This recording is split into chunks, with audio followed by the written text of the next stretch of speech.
நம்பாத ஒரு பக்கத்துல நம்ம போக மாட்டோம். அப்ப அல்லாஹ் மீது முழுமையாக நம்பிக்கை வைத்து விட்டாலே இலைக்கான அவன் பக்கம் நாம் முழுமையாக திரும்பி விட்டோம் என்பதாக அர்த்தம். அந்த அந்த இலைக்கு அனபுனா இறைவா உன் பக்கமே நாங்கள் மீண்டோம் என்பதாக சொல்றாங்கல்ல, அதனுடைய நிலையை பற்றி பெருமானார் ஸல்லல்லாஹு அலைஹி வஸல்லம் அவங்க சொல்றாங்க. யாரை அல்லாஹ் தன் பக்கம் தேர்ந்தெடுத்துக் கொள்வான்? நாம சொல்றோம் அல்லாஹ்வை நான் ஈமான் கொண்டேன் என்பதாக.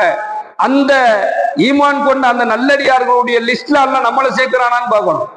நம்மள அல்லாஹ் ஏத்துக்கிட்டா நாம அல்லாஹ்வை ஈமான் கொண்டோம் என்பதாக சொல்லலாம், உன் பக்கம் நான் திரும்பிட்டேன்னு சொல்லலாம்.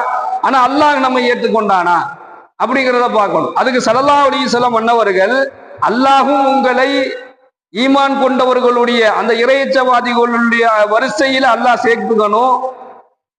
இலைக்கு அனபுனா இறைவா உன் பக்கமே நாங்கள் மீண்டோம் என்பதாக நம்ம சொல்றோம்ல, உன் பக்கமே நான் சாய்ந்து விட்டேன் என்பதாக சொல்றோம்ல, அதை அல்லாஹ் ஏற்றுக்கொள்ளணும்னு சொன்னா அதுக்கு உண்டான வழிமுறைகள் செயல்பாடுகளை ஸல்லல்லாஹு அலைஹி வஸல்லம் அவங்க சொல்லி தராங்க. அந்த அடிப்படையில் அபூதாவுதுல இடம் பெறக்கூடிய ஒரு ஹதீஸ், ஹஸரத்னா ஆசிஃப் ரலியல்லாஹு அவர்கள் இந்த ஹதீஸ் அறிவிக்கிறாங்க. அதாவது நீங்கள் ஒருவரை சந்திக்கிறீங்க, ஒருவரை நாம சந்திக்கிறோம், சந்திக்கக்கூடிய நபர் ஒரு முஸ்லிமா இஸ்லாமியரா இருக்கிறார். அப்படி சந்திக்கக்கூடிய அந்த நபரை நீங்க சந்திக்கும் பொழுது அதுக்குண்டான வழிமுறையை ஸல்லல்லாஹு அலைஹி வஸல்லம் சொல்லி தராங்க. இந்த சந்திப்புல கூட அல்லாஹ் தன்னுடைய அடியானுடைய செயல்பாடுகளை பார்க்கிறான். ஒரு முஸ்லிமான சகோதரர் இன்னொரு முஸ்லிமான சகோதரரை சந்திக்கிறார்.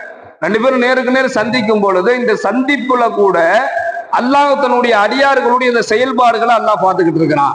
ஆசிஃப் ரலியல்லாஹு அவர்கள் அறிவிக்கின்றார்கள், நீங்க ஒருவரை சந்திக்கிறீங்க, சந்திக்கும் பொழுது முதல் விஷயம் ஸல்லல்லாஹு அலைஹி வஸல்லம் அவங்க சொன்னது என்னன்னு சொன்னா, உங்களுடைய சகோதரர்களை நீங்கள் சந்திக்கும் பொழுது அந்த சந்திப்புல எது முதன்மையாக இருக்கணும்னு சொன்னா அவரை நீங்கள் சிரித்த முகத்தோடு சந்தியுங்கள் என்பதாக சொல்றாங்க. அவர் யாரா வேணாலும் இருக்கணும்.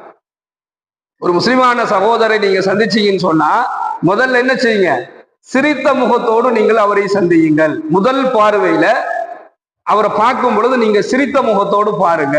என்ன காரணம் அப்படின்னு சொன்னா, அந்த சிரித்த முகத்தோடு ஒரு சகோதரரை நீங்கள் சந்திப்பது, சிரித்த முகத்தோடு அவரை நீங்கள் அவரிடத்துல நீங்க பேசுவது இருக்குது, இது அல்லாஹ்விற்கு மிகவும் பிடித்த ஒரு குணம். நீங்க ஒருவரை சந்திக்கிறீங்க, சந்திக்கும் பொழுது அவர் மேல ஏதோ ஒரு விரோதம் இருக்குது, அவர் மேல ஏதோ ஒரு கோபம் இருக்குது, உள்ள ஒண்ணு இருக்குது, வெளியில அதை காட்ட முடியும், வெளியில அதை நம்மளால காட்ட முடியல.